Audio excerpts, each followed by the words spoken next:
The Vorn had conquered 40 worlds by mapping the flat ground and holding it. Their sensors swept level terrain. Their shields locked to level terrain. So they landed in a wide, flat basin high in the Alps and logged everything steeper than 50 degrees as empty. That basin was a spillway, and something was already climbing the wall above them. If you are enjoying stories like this one, take a second to hit that like button, drop a comment, and subscribe. Your support helps us reach our first 1,000 subscribers, and it genuinely keeps these stories coming. Now let's move forward and climb this one together, from the water line all the way to the top of that wall. The valley was called Val Verna, and it sat at 8,000 feet in a fold of the high Alps, on a border so old that nobody living there argued about it anymore. It was a hard place to reach and a harder place to leave. One road came in from the north, cut into the rock in a series of switchbacks so tight that trucks had to reverse twice to make the corners. Above the road, the ground went up, not gradually. Straight up in gray limestone walls streaked white with old snow for another 3,000 feet. At the head of the valley stood the Verna Dam. It was a concrete arch dam, 620 feet tall, curved upstream like a drawn bow. Below it, the ground opened into a wide, flat gravel floor called the Stilling Basin. That basin was the only genuinely level ground for 11 miles in any direction, and it was flat for one very specific reason. It was the place engineers had built for water to land on. Walt Kramer had been the resident engineer at Verna for 9 years, and he could tell that story to anyone who stood still long enough. He was 51, from Ohio, and he wore reading glasses pushed up into gray hair that had given up on order. His office was a converted equipment room at the crest of the dam, and one wall of it was covered by a maintenance board. On that board, in Walt's careful block letters, were the words that ran his entire life. Control level, inflow, release window. That week, the numbers were not making him happy. A warm front had pushed up the valley and parked there.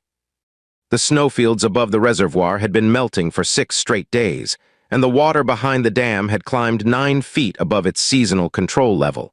The dam did not care. An arch dam is an extremely calm structure. It takes the pressure of the water and turns it into compression, and then it pushes that compression sideways into the rock walls at either end. Those rock walls are called the abutments, and they are the entire reason the dam is still standing. Walt did not worry about the dam. He worried about the timing of the release. He had a window. Late morning, once the overnight ice had gone off the outlet works, and before the afternoon melt peak arrived on top of it. In that window, he could open the low-level gates and drop a controlled flow down the spillway chute, into the Stilling Basin, and out through the designed overflow channel to the river below. Inside the window, that release was routine. Outside the window, it stopped being routine, and Walt did not do things that stopped being routine. 200 yards downhill from his office, a battered orange field truck was parked at an angle that no reasonable person would have chosen. Dr. Nora Ellis had chosen it because it gave her a clear line of sight up the downstream face of the dam.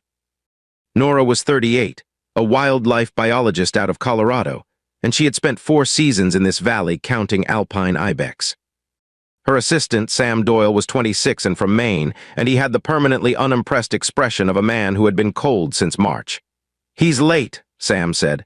"He's not late," Nora said. "He's a goat, he doesn't have a schedule. He has a mineral craving. That's a schedule." Nora did not answer, because at that moment, a shape moved onto the gray concrete face of the dam, about 200 feet above the basin floor. On a surface that was almost vertical. It was a bull ibex. Nora had been tracking him for 4 years, and she called him Gus. He was 14 years old, gray-brown and heavy through the shoulders, and his horns swept back over his neck in 2 thick-ridged arcs that had to weigh close to 20 pounds together. He was walking up the wall, not scrambling, not lunging, walking with the unhurried patience of something that had done it 1,000 times. "Okay," Sam said quietly. "I've watched him do that 11 times, and it still looks like a trick." "It isn't a trick," Nora said. "It's a hoof." She had explained it before, and she would explain it again to anyone. An ibex hoof splits into 2 halves that spread apart under load. The outer rim is hard keratin, sharp enough to catch on anything the width of a pencil. The inner pad is soft and slightly rubbery, and it grips the way a climbing shoe grips.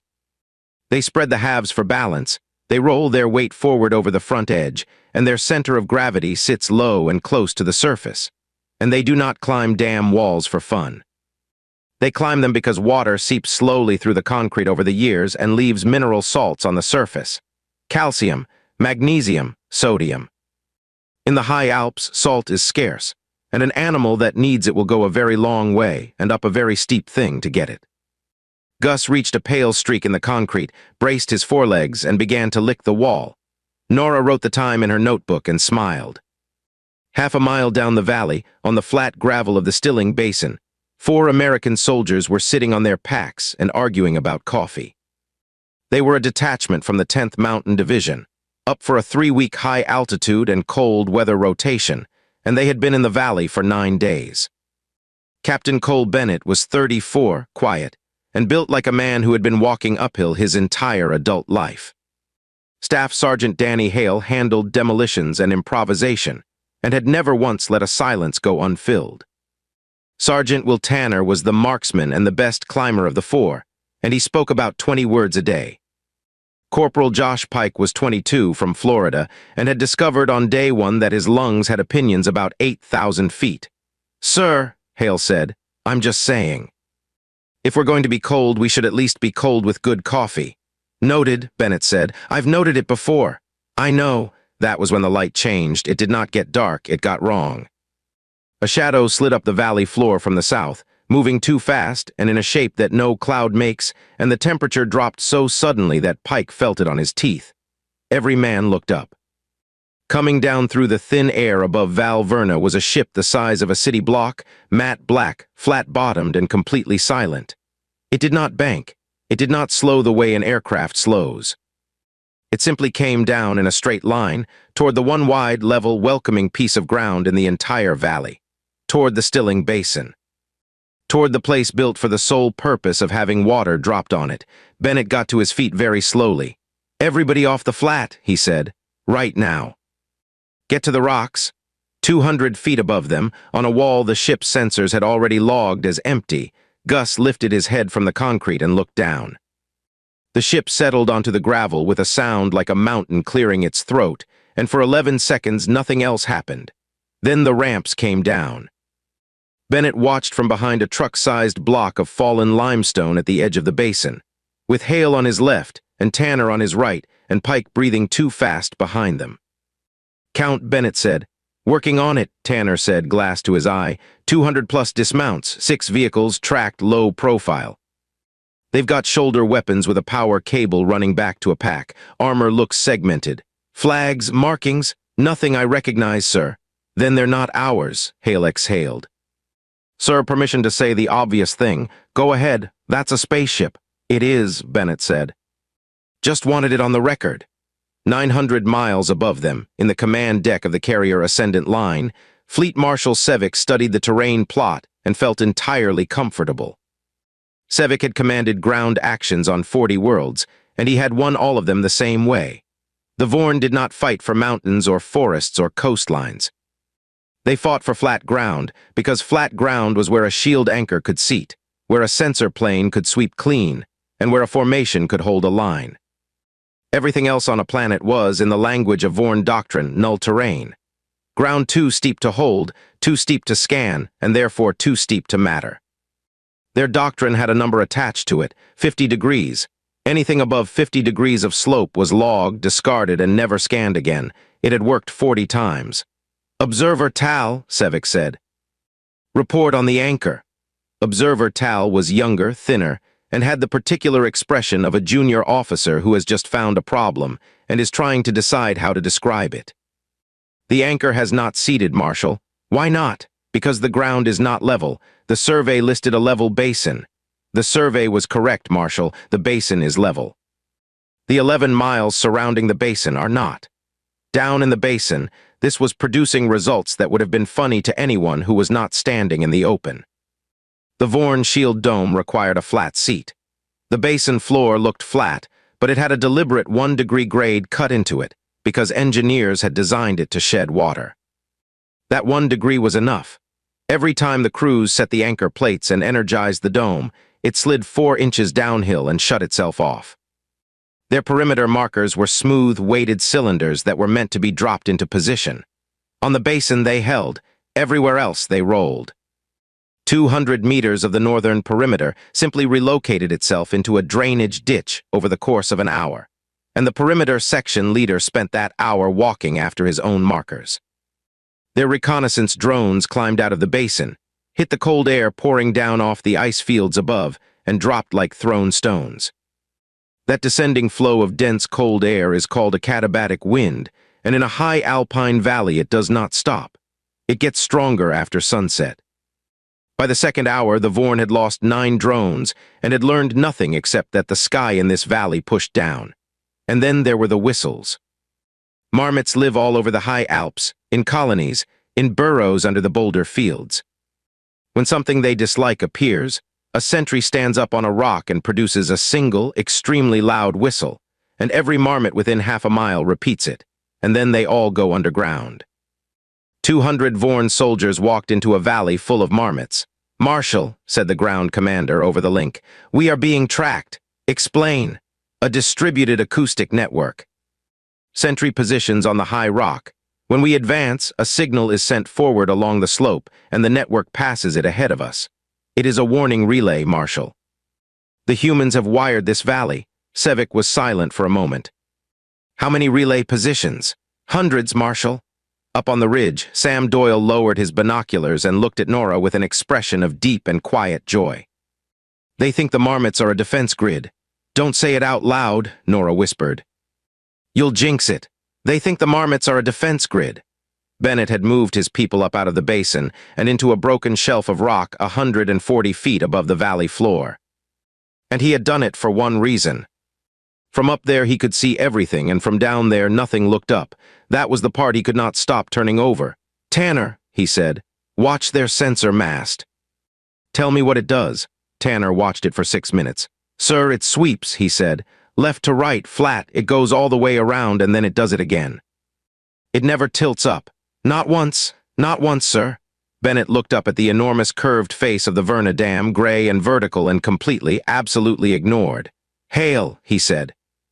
"Get the radio." Hale already had it out and he already knew. "Nothing, sir, not jammed exactly, flooded. There's so much noise coming off that ship that I can't hear myself think, let alone reach anybody in the valley. No calls out. Nothing coming in, so nobody outside this valley knows they're here." "No, sir." They were still absorbing that when a shape moved on the dam face above them and every one of them flinched. Gus came down the wall the way he had gone up it, unhurried, at an angle a human being would have needed rope for, and stepped onto the rock shelf about 30 feet from Corporal Pike. Pike did not move. "Sir," he said, "there's a goat." "There's a goat," Bennett agreed. "Sir, that goat came down a wall." "He did." Gus looked at the 4 armed men, decided they were not salt, and walked past them along a ledge 4 inches wide. And in the basin below, a Vorn sensor operator recorded a brief unclassified reading at an elevation his doctrine said could not hold anything, and made the first entry in what would become the most consequential file in the campaign. Unregistered vertical asset, duration 4 seconds, assumed instrument fault, then the drilling started. Bennett heard it before he saw it. A deep, patient, grinding vibration coming up through the rock under his boots. He crawled to the lip of the shelf and looked down, and saw a Vorn crew rolling a heavy boring rig off a transport, moving it away from the flat center of the basin, and pushing it toward the northern wall, toward the place where the enormous curved arm of the dam met solid rock, toward the abutment. Bennett did not know what that word meant yet. Walt Kramer, watching through his office window with his glasses pushed up into his hair, knew exactly what it meant, and he went completely white. Walt did not run down the mountain. He was 51 and he knew better. He walked the maintenance path fast enough to hurt, found the 4 soldiers on the rock shelf, and arrived out of breath and furious. "Who is in charge here?" Bennett raised a hand. "Captain Cole Bennett, Walt Kramer, resident engineer." "Captain, do you know what they're drilling into?" "Rock. They're drilling into my abutment." Walt jabbed a finger at the northern wall. "Do you know how an arch dam works?" "No, sir." "Then listen, because this is the whole problem." Walt pulled off his glasses. "That dam is curved upstream. It doesn't fight the water." It transfers the water. All that pressure runs around the curve and comes out at the two ends, and it goes into the rock. The rock takes it. Millions of tons of load going sideways into that shoulder of limestone right there. He put his glasses back on. They are drilling holes in the shoulder. There was a short silence on the rock shelf. How bad, Bennett said.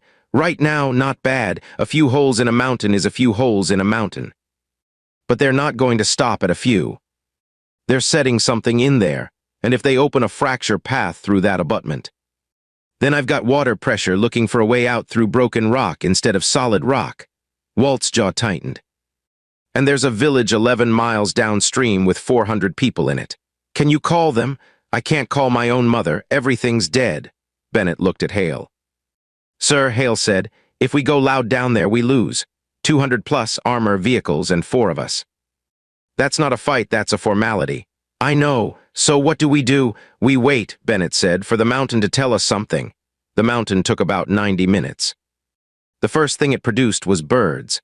Alpine choughs are glossy black crows with yellow beaks. They live higher than almost any other bird in Europe, and they have absolutely no shame. They follow climbers. They open packs. They will take a sandwich out of a gloved hand and be 40 feet away before the hand closes. The Vorn had unloaded their field electronics onto folding tables in the open basin, and every one of those components had a small, polished contact plate on it that caught the light. Within an hour, the choughs had taken 19 of them. Marshal, Tal reported, and his voice had developed a slight strain. We have lost 19 calibration plates. To what? Local avian scavengers. Are they organized? They appear to be extremely organized. Marshal, the second thing the mountain produced was worse. Vorn armored vehicles ran hot, and they cooled themselves by pulling in air and venting condensate through side ports. In this valley, at this altitude, the air they were pulling in came off snowmelt and old limestone, and it was loaded with dissolved minerals. Within a few hours, every vehicle in the basin had a wet, pale, salty crust building up around its vent ports. They had, without meaning to, built 6 large and highly attractive salt licks. Gus found the first one at dusk. He came down off the wall, walked past the perimeter markers that had rolled into the ditch, crossed ground that no sensor was pointed at, and started licking the side of a Vorn troop carrier. He brought 42 other Ibex with him. The Vorn Night Watch turned around to find a herd of large, horned animals standing in the middle of their vehicle park, calmly and thoroughly removing the mineral crust from their equipment. When troopers approached, the herd moved, not away, sideways up the loose scree slope at the edge of the basin, onto ground that pitched at 60 degrees and stopped there and waited. The Vorn sensors sweeping their perfect flat plane showed an empty valley. Marshal, Tal said, the sensor grid reports no contacts. There are contacts. I am looking at the recording. Yes, Marshal, the contacts are above 50 degrees of slope.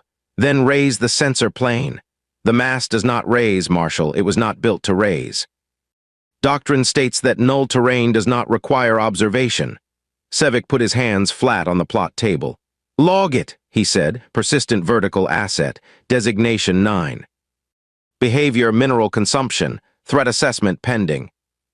On the rock shelf, Nora Ellis had joined the soldiers, and she was watching the same thing through her glasses, and she was the first person in the valley to understand what it actually meant. Captain, she said, they can't see him. I noticed. No, listen, they can't see him because of where he is, not because of what he is. She turned to face Bennett. Everything above 50 degrees is invisible to them. That's not an animal advantage. That's a geometry advantage. Anybody standing on that slope is invisible. Bennett looked at the dam. 620 feet of curved concrete, running from the basin floor up to the crest, where the control gallery was, and where the outlet works were, and where the gates were. Mr. Kramer, he said, is there a way into that dam from the downstream face? There's an inspection gallery portal about 2/3 of the way up, Walt said slowly. Steel door. I have the key, but Captain, there is no path to it. It's a wall. Dr. Ellis, Bennett said, is there a path to it? Nora was already smiling. There's a line Gus uses, she said. He goes up a construction joint where the concrete pours meet. It's a seam. It's maybe 2 inches proud of the face, and it runs at an angle all the way past that portal. 2 inches, Tanner said. 2 inches is a ledge, Nora said, if you're patient. Ma'am, with respect, he has 4 feet and a low center of gravity. And you have rope and hands. And about 400 million years less experience, Nora said. So you'll be slower, that's all. Hale started laughing and could not stop for a while. Meanwhile, at the base of the dam, Walt Kramer did something that nobody had authorized, and nobody could have stopped. He walked to the maintenance loudspeaker at the crest, switched it to external, and addressed an invading army in the flattest Ohio accent ever recorded. Attention. This is the resident engineer of the Verna Dam. You are conducting unpermitted boring operations inside a structural abutment. This constitutes an unauthorized modification to a licensed water retention structure. You are hereby directed to cease work immediately. A written structural load notice will follow. The valley echoed. Down in the basin, 200 Vorn soldiers stopped what they were doing and looked at each other. Marshal, Tal reported carefully, we have received a communication. Terms of surrender? No, Marshal. I believe it is a permit violation. Bennett turned to his team, and the humor drained out of his face. Because Walt had just come back down the path holding a clipboard and looking at the reservoir level, and Walt was not smiling at all. Captain, Walt said, we have a bigger problem than the drilling. Say it. That warm front hasn't moved. Inflow is up again. I'm 11 feet over control level and climbing. He tapped the clipboard. I have to run a release. And I've got a window to do it in, late morning. After the ice clears, the outlet works, and before the afternoon melt peak lands on top of me. How long is the window? About 90 minutes. And if you miss it, Walt looked up at the dam. And then down at the 200 armed soldiers camped in the middle of a spillway basin, and his voice went very quiet. Then the mountain runs the release for me, he said, and nobody gets to choose where the water goes. They went up the wall at 4 in the morning.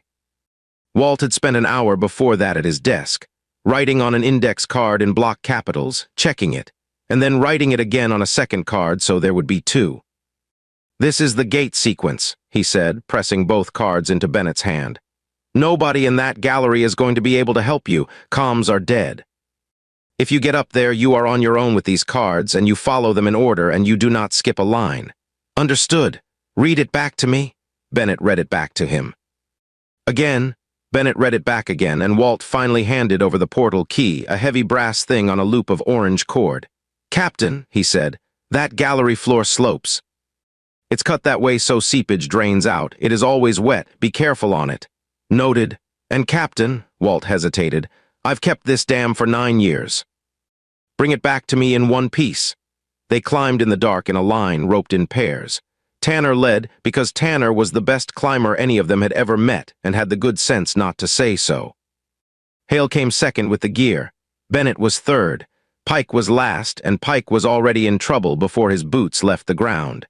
The seam Nora had described was exactly what she had said it was. A construction joint, the line where one pour of concrete had met the next, standing about 2 inches proud of the face and running upward at a shallow diagonal. In daylight from below, it looked like a pencil line drawn on a gray wall. Up close in a headlamp with numb fingers, it looked like a ledge. Barely. 3 points, Tanner said low over his shoulder. Always 3 points on the wall. Move one thing at a time. Don't look for the top. The cold was the first enemy. At that altitude, before sunrise, the air off the ice fields poured down the valley in a steady, patient river, and it found every gap in every glove. Fingers went from cold to burning to gone. Hale started counting his hand movements out loud, quietly, because a man who is counting is a man who has not stopped. The wind was the second enemy. It came in pulses, not gusts, pushing down and sideways, and each pulse made the rope hum. 200 feet up, Pike stopped. Bennett felt it through the rope before he heard it. The rhythm behind him ended and did not start again. Pike, nothing. Josh, I can't. Pike's voice was thin and very young. Sir, I can't feel my hands, and I can't get a breath, and I can't. Bennett braced himself on the seam, turned his head, and looked down at his youngest man, plastered against 600 feet of concrete in the dark. Pike had acute mountain sickness. He had been fighting it for 9 days. At 8,000 feet, there is roughly a quarter less oxygen in every breath than there is at sea level, and a body that has not adapted responds by breathing faster, which does not help. and by panicking, which helps even less. Nora had explained it to Bennett 2 nights earlier, and Bennett had listened, and now he was glad he had. "Josh, listen to me. You are not out of air. Your body thinks you are." "That's a different thing. Sir, it doesn't feel different. I know, do this, long breath in, slow breath out, slower than the in, do it 4 times and don't move anything else."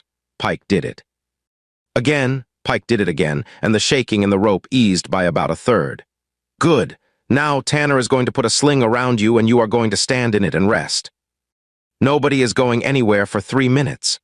They rested for 3 minutes on a 2-inch ledge in the dark, 600 feet above an alien army, and none of them said a word. And that was when Gus came past them. He came down the seam from above at a walk, and he stepped around Corporal Josh Pike the way a commuter steps around a suitcase. His hooves made a soft double click on the concrete. He was close enough that Pike could smell him, and could see the pale scars on his horns, and could see, absolutely clearly, that this enormous animal was not worried in the slightest. Gus paused, licked a bright streak of mineral crust 2 feet from Pike's shoulder, and moved on down the wall. Pike started to laugh. It was shaky and it was mostly nerves, but it was real. "He's just going to work," he said. "He is," Bennett said. "Sir, if he can do this, I can do this." "That's the general idea." They climbed. Below them in the basin, the Vorn night rotation swept the valley floor in its clean, flat, useless circle and saw nothing at all, because there was nothing at all to see on the flat. At 5:40, the sky above the eastern ridge went the color of a struck match, and the 4 of them came level with the inspection portal. It was set into a shallow recess in the concrete. A single steel door, painted the same gray as the dam, with a heavy brass lock and a faded sign above it in 3 languages. Tanner got a foot into the recess, then a hand, then swung across and braced. Bennett came in behind him with the key already out of his pocket, and then he stopped. Because there was light coming out from under the door. Thin, steady, not the warm yellow of Walt's service lamps. Blue. Tanner slowly put his hand flat on the steel and held it there for a moment. "Sir," he whispered, "it's warm." Bennett leaned in and listened, and under the wind he heard it. A low, patient grinding vibration, coming through 600 feet of concrete from somewhere deep inside the north abutment, and running along the gallery on the other side of that door. The Vorn boring crew had not been drilling blind. They had punched through into an old drainage adit, and they had followed it, and they had run their power lines straight into the inspection gallery of the Verna Dam. The enemy was already inside the wall, and in 90 minutes Walt Kramer's release window was going to open, and then it was going to close. Bennett put his mouth next to Hale's ear. "How quiet can you make a door? Depends how much I like the door, sir." The key turned. The hinges, because Walt Kramer serviced them twice a year, did not make a sound. Inside, the gallery ran away from them into the dam, a low concrete tunnel just wide enough for 2 people, lit blue by a coil of Vorn cable pinned along one wall. The floor was smooth, wet, and cut with a deliberate slope so that seepage would drain away toward the outlet. 2 Vorn technicians stood 40 feet down the tunnel with their backs turned, working on a junction box, in heavy boots built for level ground. Hale looked at the wet sloping floor and the 2 aliens standing on it, and his whole face changed. "Sir," he breathed, "I would like to try something extremely stupid." "Go." Hale reached the seepage sump valve on the wall beside him and opened it all the way. 20 gallons of cold, clean mountain water went down that gallery floor in about 2 seconds. Vorn boots are flat-soled, wide, and gripped for horizontal steel decking. They are not built for a wet, inclined concrete surface. The first technician's feet went out sideways. The second one grabbed the first, which meant that they now went down together. And they slid 20 feet down their own power cable, and came to rest against the far wall in a tangle of arms and equipment. Tanner and Bennett were on them before they stopped moving. It took 11 seconds, it was extremely undignified, and nobody was seriously hurt. Hale Cable tied them to a handrail, took their weapons, and patted one of them on the shoulder. "No hard feelings, buddy, wrong shoes."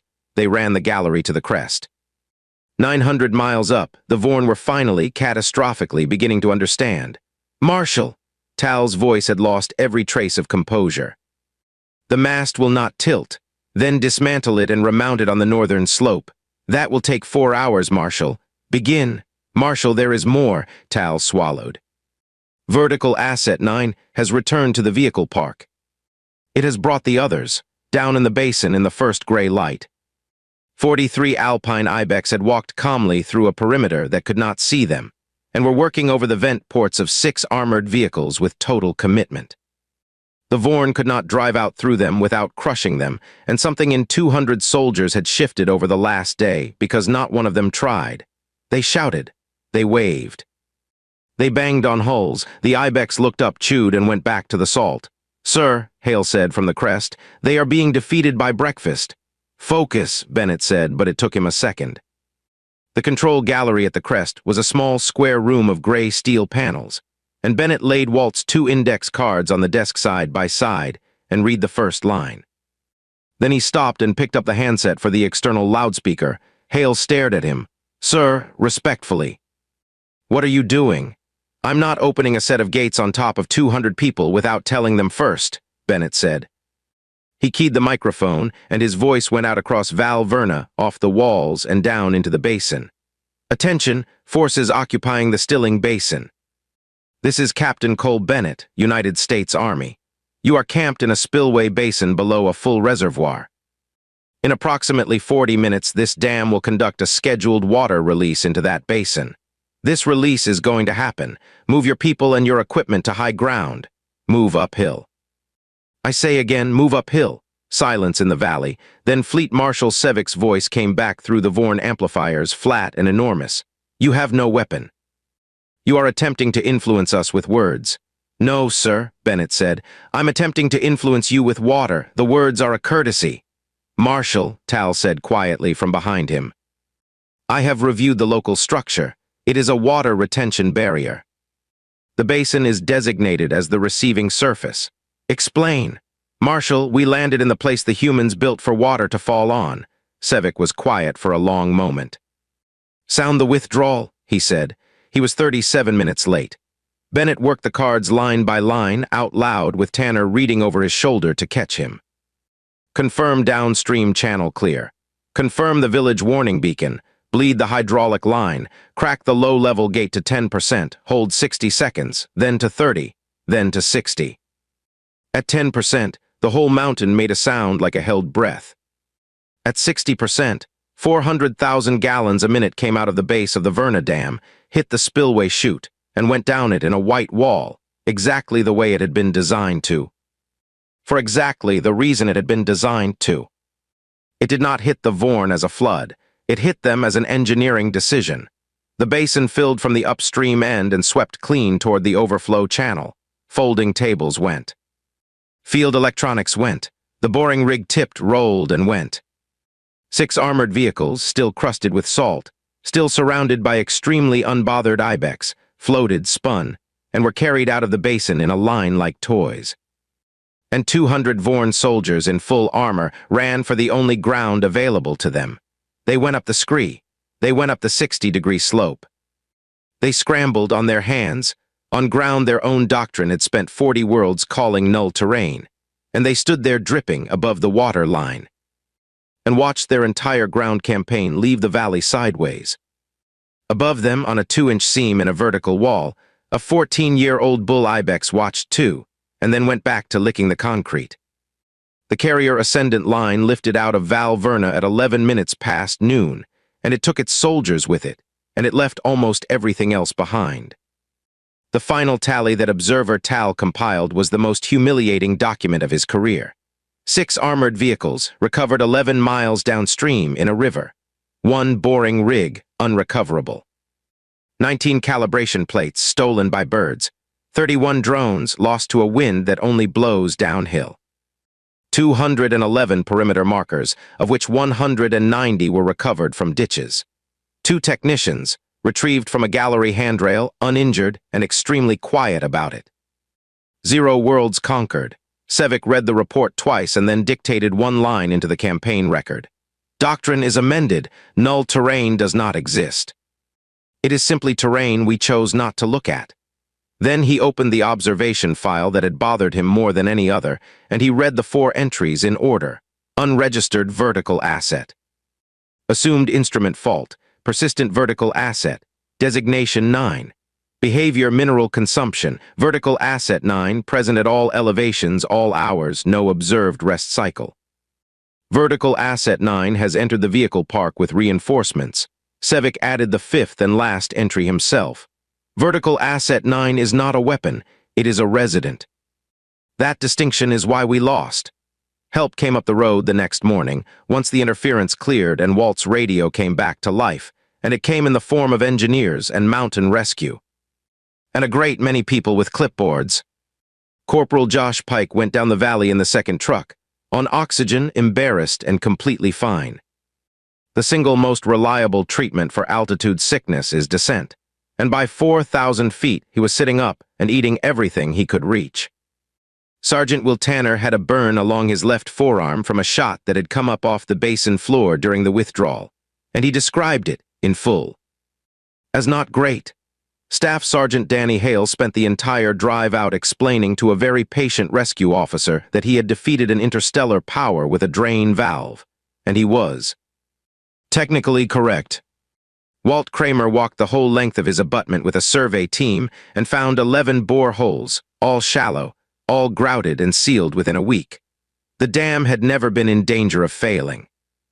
It had been in danger of being modified by people who did not read the plans, which, in Walt's professional opinion, was worse. He filed his paperwork anyway, the structural load notice, the stop work order, the notice of unauthorized modification to a licensed water retention structure. And at the very bottom of the stack, an itemized invoice for 11 boreholes, materials and labor, addressed to an entity whose mailing address he left blank because he genuinely did not know it. "They'll get it," he said when Bennett asked. "Eventually, everybody gets their paperwork eventually." Nora Ellis stayed.